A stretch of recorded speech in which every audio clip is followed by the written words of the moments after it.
ከአሰብ ወደብ እስከ ኢትዮጵያ ድንበር ድረስ ያለውን የ71 ኪሎ ሜትር መንገድ ይዞታ ለመመልከትም በሁለቱ መሪዎች በጠቅላይ ሚኒስትር ዶክተር አብይ አህመድና በኤርትራው ፕሬዝዳንት ኢሳያስ አፈወርቂ የተመራው ልዑክ ጉዞውን ወደ ሸባን ሀዳ አድርጓል።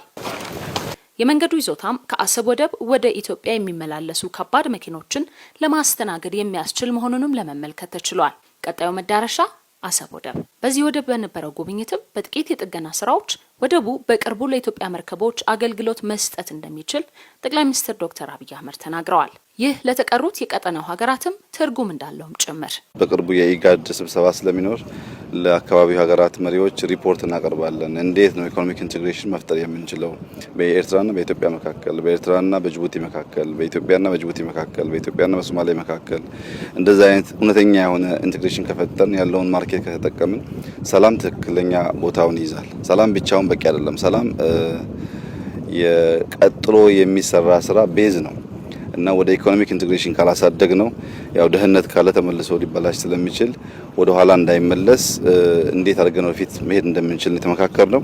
ቀጣይ መድረሻ ምጽዋ። በበርካታ መርከቦች እንቅስቃሴ በደመቀው ወደብ ውስጥ ለብዙዎች ጉጉት የነበረው የኢትዮጵያ መርከብን በምጽዋ የማየት ህልም እውን ያደረገችው መቀሌ የተሰኘችው የኢትዮጵያ መርከብ ቆማለች። ከሳውዲ አረቢያ ተነስታ ማለዳውን በምጽዋ ወደብ የደረሰችው መርከብ ከ20 ዓመታት ወዲህ መልህቋን በምጽዋ የጣለች የመጀመሪያዋ የኢትዮጵያ መርከብ ናት። የኢትዮጵያና ኤርትራ ኢኮኖሚያዊ ትስስርም ታሪካዊ ጅማሮ ማህተም ሆናለች። ምጽዋ ወደብ ላይ ስራ ጀምረናል።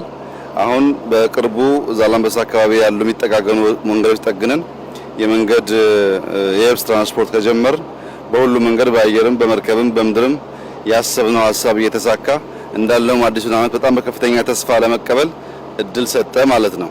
ይሄ ለዓለም ሁሉ ትልቅ ብስራት፣ ትልቅ ዜና ነው። የመጀመሪያውን መርከብ እቃ ስታወርድ ማየት ለኛ ትልቅ ደስታና ድል ነው።